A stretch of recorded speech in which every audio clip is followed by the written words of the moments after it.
Hello Minecraft fans and fellow Christians. Today I'll be answering 13 questions and answering them to possibly explain Minecraft to new players and parents of players. I'll be answering it in the following format for 13 questions. And hopefully in answering these particular questions, I'll be able to answer any more questions you have. Now first, what is Minecraft like? Minecraft is an open world sandbox style game without a story of its own. It's essentially an open-ended question of what do you want to happen?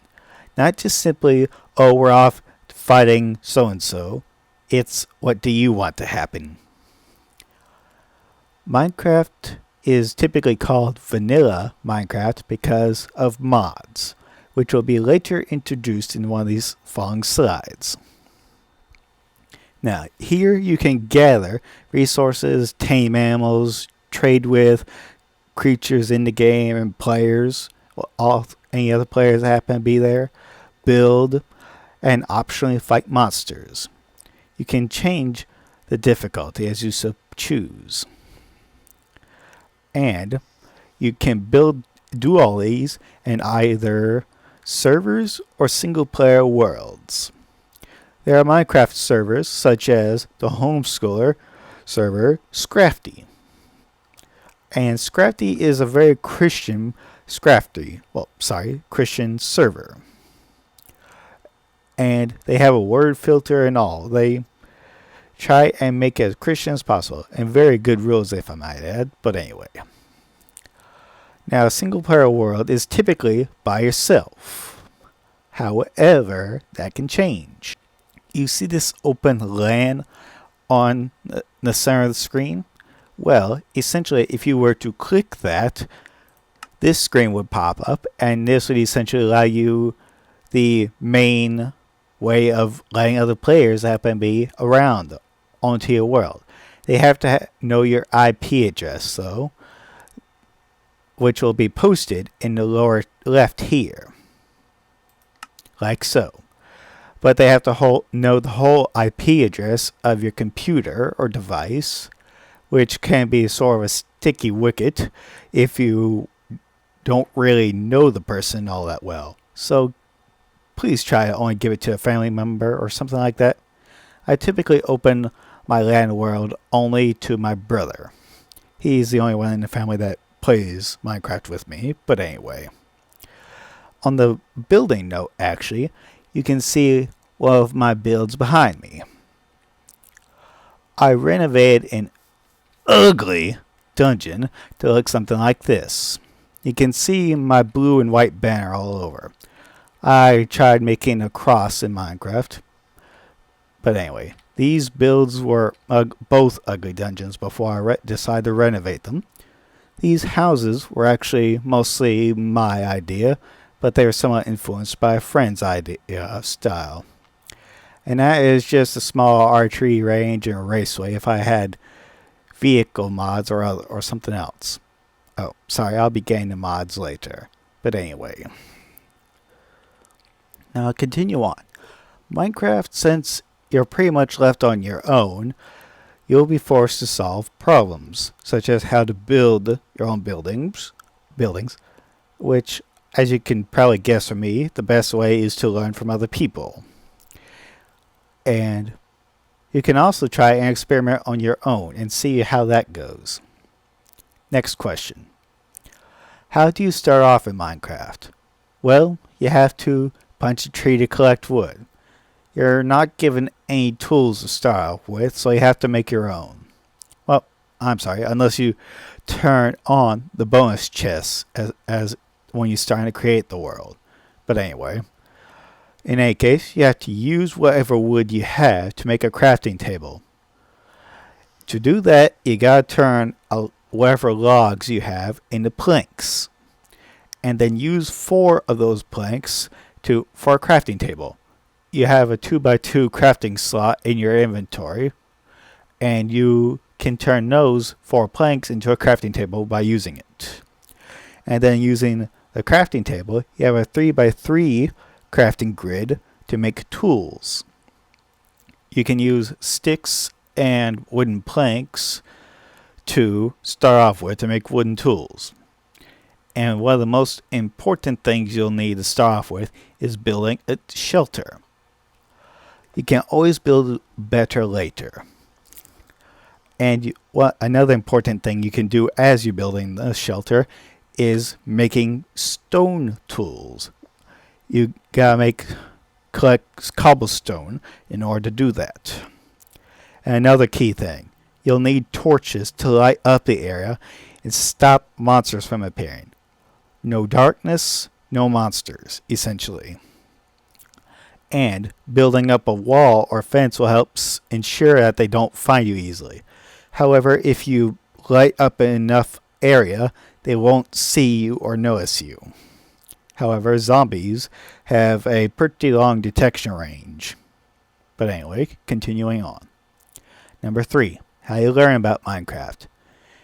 Like I said earlier, experiment with what you can do.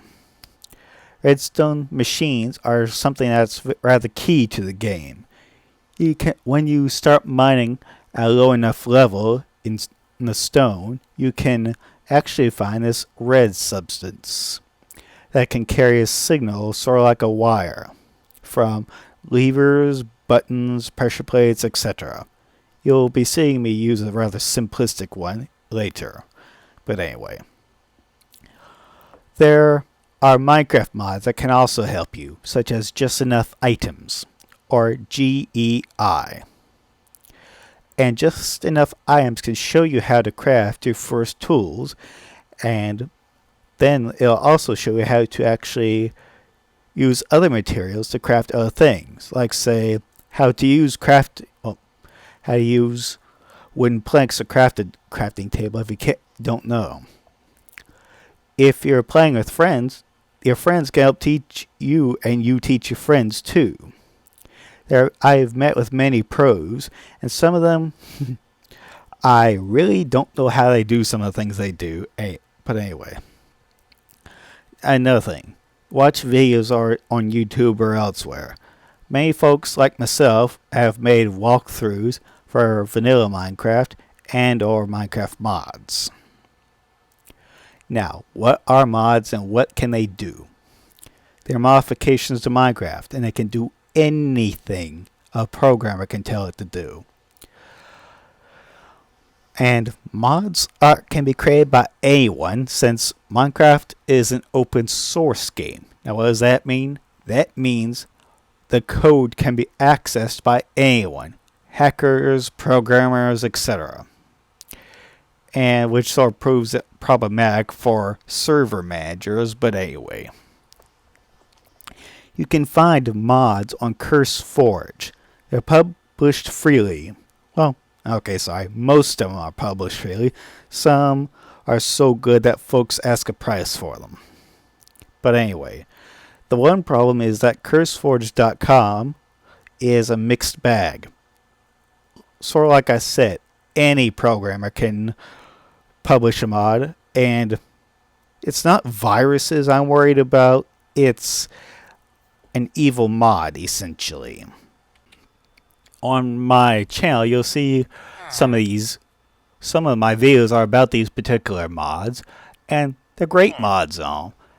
And I've wrote an introduction on some and mentioned these. And these are 3 mods I'm not 100% certain about.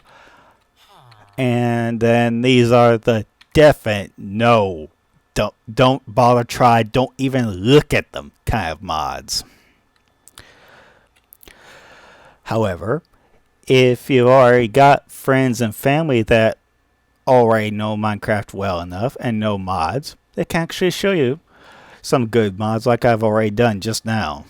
So don't go down on mods as all bad. It's just sometimes you gotta toss out the junk. Now, what are game modes? There are just 4 different ways of playing Minecraft, essentially. And if you play Minecraft long enough, you'll use all of them eventually. But anyway. Survival mode. That is the classical kind of way of playing Minecraft. You have limited resources. Monsters will hunt you down, or at least try to. Many of them will fail, I assure you. And you also have limited health, and you can possibly starve if you don't have a good food supply. Farming will prove very vital. On my first world, a demo world, I had hunted down all the animals in my area, which proved to be a fatal flaw. So I suggest you learn how to get seeds from grass and till the land. That'll help you, as well as help you tame animals. Now, creative mode. You can pretty much do anything and not have too many worries.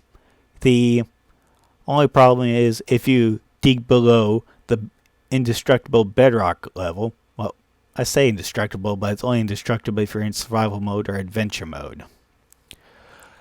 And if you do destroy it in creative mode and fall into the void, you will lose everything you have in your inventory and die. Now, adventure mode. It's just like survival mode with two exceptions. You don't lose anything upon death, even if you go and fall into the void. And if you want to destroy a block, like say dirt, you need a shovel. However, this can prove problematic with blocks that don't have an assigned tool to destroy. One video I saw happen to point out that you can't destroy TNT blocks whilst in adventure mode. And if you're in a dungeon full of TNT, that can be very problematic, to say the least. Now, if you're in spectator mode, no one can see you, and you can basically ghost through anything and everything without getting hurt. Not that you're an actual ghost, it's just a figure of speech. Next, what creatures can be found in Minecraft? Well, there's three kinds: hostile mobs, neutral, and passive. Hostile ones have only one thought on their mind: exterminate, essentially. Now, neutral mobs, they only want to exterminate you if you hurt them. Or in the case of Enderman, you look at them the wrong way in the eyes. Now, I've seen most of Minecraft, and so far I haven't really seen anything unchristian about it. And texture packs they're sort of like mods, but they are just simply for making things look different. And they can change the appearance of mobs if you don't like the way they look currently, if they don't look very, Christian to you. Now, let me show you a couple of mobs. Now, here's one of the redstone machines I was talking about earlier. I hid most of the, quote, wiring / redstone to where it automatically pops up mobs, or monsters in this case. Okay, this is your typical zombie. A husk, which is just a desert variant of the zombie. Minecraft is separated into biomes, and deserts as well as snow biomes with its strays / skeletons are found. There so far really isn't a necromancy, gladly, in normal Minecraft. Then you got your typical creeper. And creepers are basically suicide bombers. They walk up to you real quiet like and don't make a noise until it's too late. Then you got yourself a witch. They're strictly enemies, trust me. Then there's Endermen. They're the ones, if you look them in the eye, they start attacking you. They're a great example of neutral mobs. I typically leave them alone. And then you got silverfish and endermites. They do more than just eat paper, trust me. They're very annoying. And then you got your typical giant spider. They're just trying to attack you, but for whatever reason during the day they'll leave you alone and only hurt you at night. And then you got cave spiders. They're smaller than the regular spider, and they have poison, so you may want to stay with them and be warned of them in mine shafts specifically. Slimes. Real slimy. Then you got the two illagers in classical Minecraft. Later there are pillagers, but the one with the black and gold stripe is an evoker. He uses magic, essentially, and to attack you. And then you got a vindicator. He uses an axe against you. They're both enemies. And then you got a zombie villager. If you use a potion of weakness and then a golden apple, you can actually turn him into a normal villager. And speaking of which, here are normal villagers. They're passive mobs that wouldn't hurt you or worth a hoot. And you can trade with them as you wish.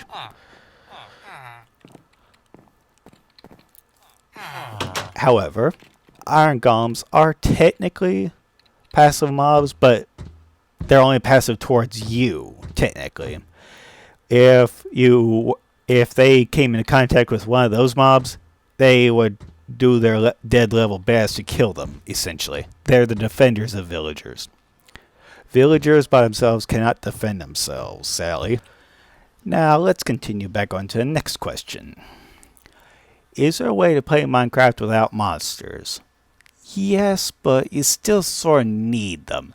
You see, monsters in Minecraft, when you kill them, tend to drop certain items based on what they are. And, well, you need to have it on possibly easy, medium, or hard difficulty for monsters to appear. However, on peaceful, only bosses can appear, essentially. And if you don't want your kids playing on any other difficulty, there's a lock button beside the difficulty. Let me show you. You have to click Options. And then you can change it to peaceful, and this is the lock button. Once it looks locked, it'll stay that way permanently. Now there may be some kind of command override, but I haven't really explored that avenue.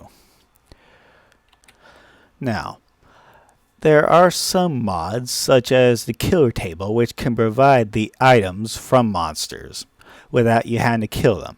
You just simply craft the table and sit it down in the right location to get the items from those mobs. And you will provide it with a sword, and you'll use that sword essentially. Now, if you're on a server that doesn't have such a mod, then you will have to probably either ignore the sub-servers that require survival, or trade with friends and avoid the monsters entirely. Now, what are dimensions? For those that haven't heard of dimensions before, they're just simply different planes of existence or different realities. And the overworld is equivalent to Earth. Then there's the Nether and the End. I know I said that Minecraft doesn't have a story of its own. The End is still it's just part of a progression system essentially. And in order to reach the end, you need to gather resources to finish the portal. And that brings me to my next point. Each dimension has its own portal. If there's a dimension, there's a portal for it, essentially. Or some other means of getting there. Such in the case of my Mistcraft, it requires books. But anyway.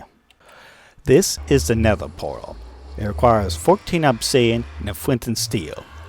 Once you build the flame, you can just simply use the flint and steel to ignite one of these two obsidian pieces, and voila, you got this. I'll show you some of the Nether and its mobs.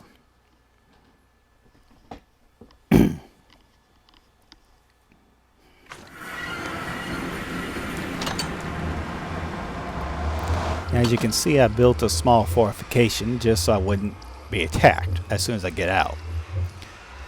Now there's 4 kinds of mobs, 5 kinds of mobs. It would help if I had it on something else besides peaceful.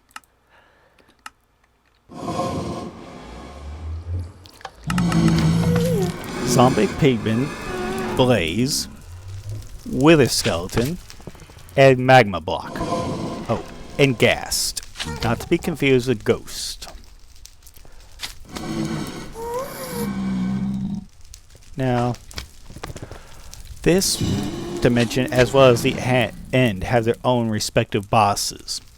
The Nether's boss is the Wither, and in order to face that monster, you have to actually make it with 3 of his heads, well, him and 2 other Wither skeletons, in order to actually finish it, along with 4 soul sand.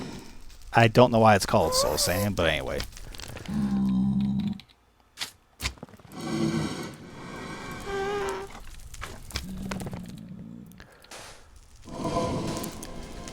You would need 4 soul sand in the shape of a sort of small T, then place 3 wither skeleton skulls on top.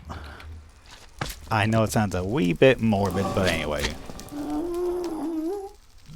And then you just finish it with 1 more. But anyway. I don't want to set Wither loose. They can destroy just about everything. Now anyway. I'll show you the end portal. Now here's the complete ender portal. You have to use 12, quote, eyes of ender to finish it. It's just ender pearls and blaze power from one of the blaze creatures in the Nether. There's a silver fish spawn that used to be here, but got rid of it.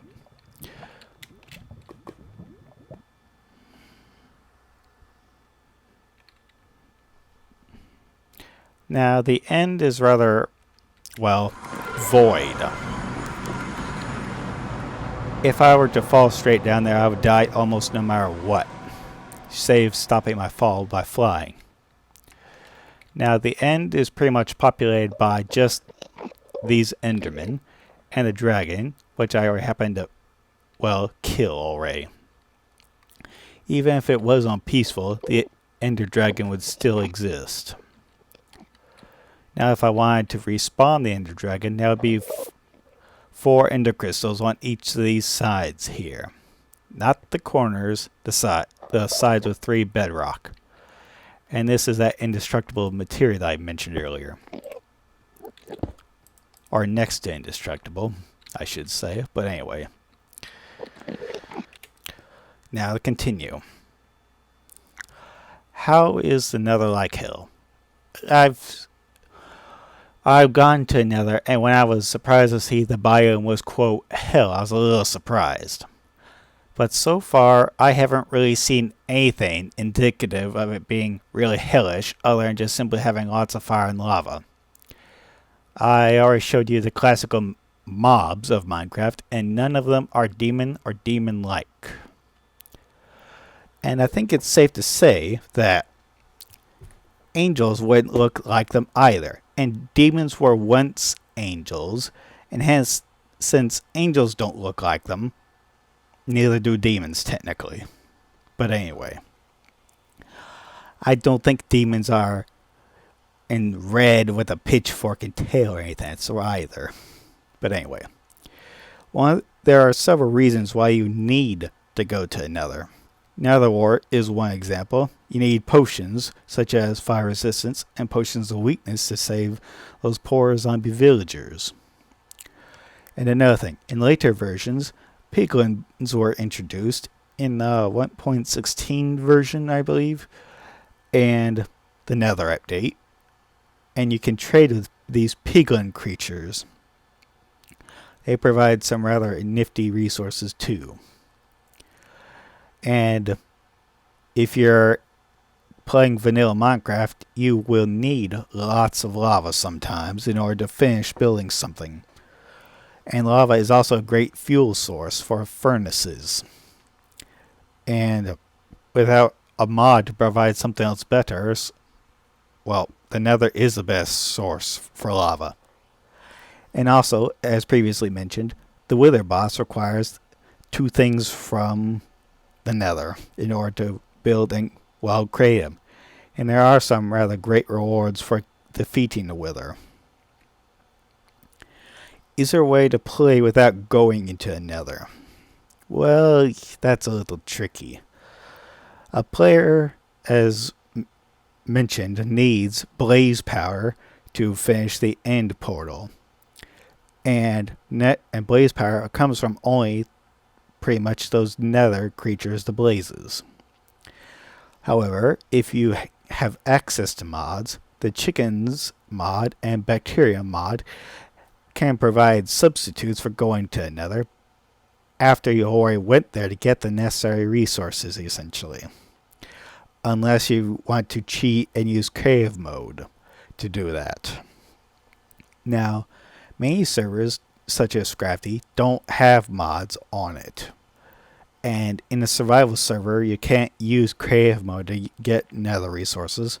So the only solution would be purchasing Nether resources from friends and or asking them to go get them for free or something. As a favor, I mean, sorry. Next. Is Minecraft addictive, or is there a way to get players to leave Minecraft sooner?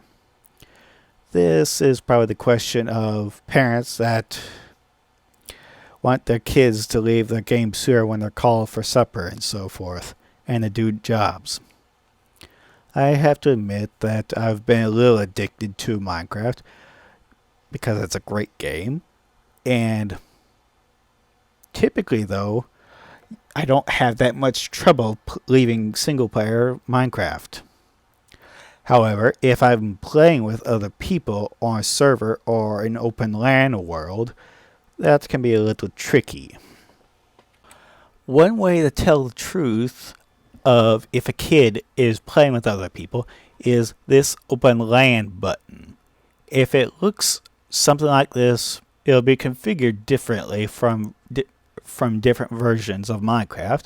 But if this button looks gray like so, then the kid's in single player. If it's darkened like it was earlier when I opened it to LAN, then, well, sadly, they're playing with other people and a little busy at the time. So that's one way to tell if they're being honest. Now, if they're in single player and playing with others on an open LAN world, then making them play in adventure mode can alleviate some of the trouble. However, it doesn't eliminate all the trouble. So a player may accidentally lose progress as far as, hey, where was I before I died, essentially. And, well, sometimes something can sneak up on them while they're away from the keyboard and all that. And, well, that will make them not lose their inventory, but still they can lose their location. Sometimes, unless they memorize the coordinates of their location, even so, they can still have a lot of travel time and all that. Next question. What are some good Minecraft animators or authors? This is for those that are genuinely interested in Minecraft and want some good stories and all that. Minecraft animators are those that create their own movies, shows, and or possibly books. Well, book authors, sorry. But anyway, some good Minecraft animators include Black Plasma Studios, Alien Being, and Magmas. There are some things that would probably change about Alien Being and Magmas, but other than that, they're pretty good. Black Plasma Studios, I know it's an odd name, but it's a great channel. I haven't seen anything wrong with them. And Arbor617 is the one in charge of Black Plasma Studios. He's got several working with him. Well, several other players. Anyway, Mark Cheverton is a great book author for Minecraft. He wrote the Game Night 999 and Rise of the Warlords book series. There is also Cube Kid. He wrote The Diary of an 8-Bit Warrior. His book series inspired that Let Them Know song on my channel. And as for Mark Cheverton, all the books I read are here. It lists them in order beginning from... Oh, where's my cursor? Here we are. Invasion of the Old World, Battle for the Nether, Confronting the Dragon, and then starts up here again, goes down, starts up again, etc., etc. And this particular series ends with a mission to the moon. This is a separate series of his, right here. And the next series is a game night... Well, I'm sorry. This is a box set. I bought them rather cheaply for... Well, on a sale. It seems like if you buy a box set, you get a better deal. But anyway. Now, with a good story comes with good characters. And sometimes the creator of Minecraft comes as a character in there. He usually is seen as Notch on the left, but his real name is Marcus Persson. He lives in Switzerland. And Minecraft started simply as a hobby. And when it became a multi-billion-dollar business, he created Mojang to help him run it. Eventually, he sold it to Microsoft for whatever reason. As far as I know, the business was doing well. I don't know why that occurred, but anyway. Sometimes he's seen as a hero, if he's seen it all in a story. Two of the classical heroes are Steve on the left and Alex on the right. And in many stories, they fall in love after meeting. However, with any good story, there is a strong villain.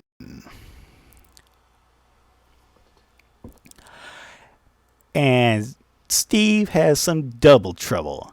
You can tell the difference by the eyes.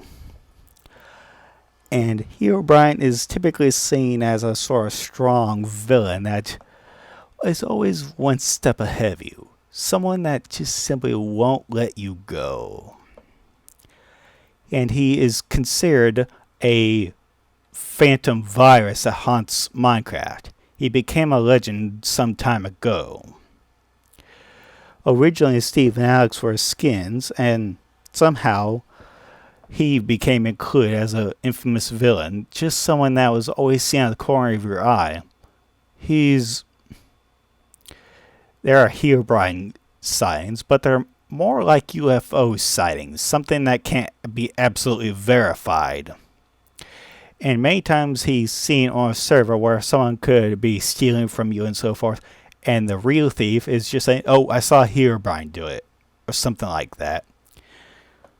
However, in the classical story, he's a virus created to destroy Minecraft from within by Entity 303 here. He is sometimes seen with a scythe like so. And he is a disgruntled employee of Mojang, and he was such a horrible employee that he got himself fired. And he vowed to get revenge by creating Herobrine to destroy Minecraft. Now, these two villains, sorry, I really don't know much about them. Noel on the left, and the very imaginative name, Entity 404. Sorry, I really don't know much about them, except they're villains, typically. Now,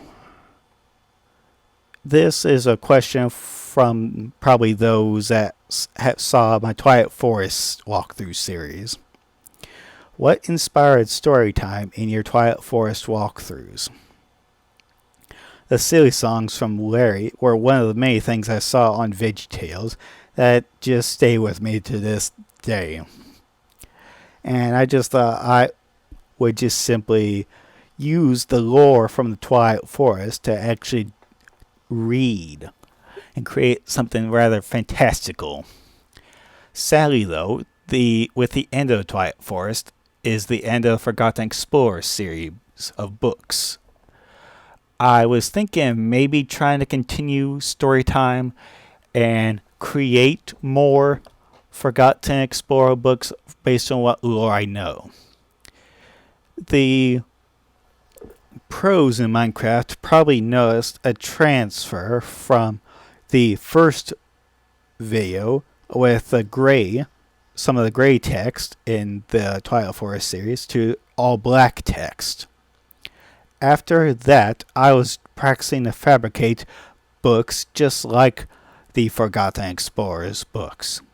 So I was hoping of maybe getting enough practice and making books just like his that maybe I could continue story time and in other mods. However, I don't want to infringe on any copyrights. If there's some copyright by the mod makers of the Twilight Forest and they tell me to stop it, I will stop it, and they can quote me on that if they so choose. But anyway, I would hope that they would at least let me finish whatever mod I'm on, and then I would be able to stop it. It's rather quietly, hopefully. Now, it's a wrap. This is the end of it. If that's all the questions that you have, well then, that's great. However, if you have more questions, just ask me in the comments of this video. I hope I can answer them further. And sorry if I couldn't work out all the kinks in the Minecraft, but I'm doing my best. Now, I hope you enjoyed watching and got some answers that you really needed. Bye, y'all.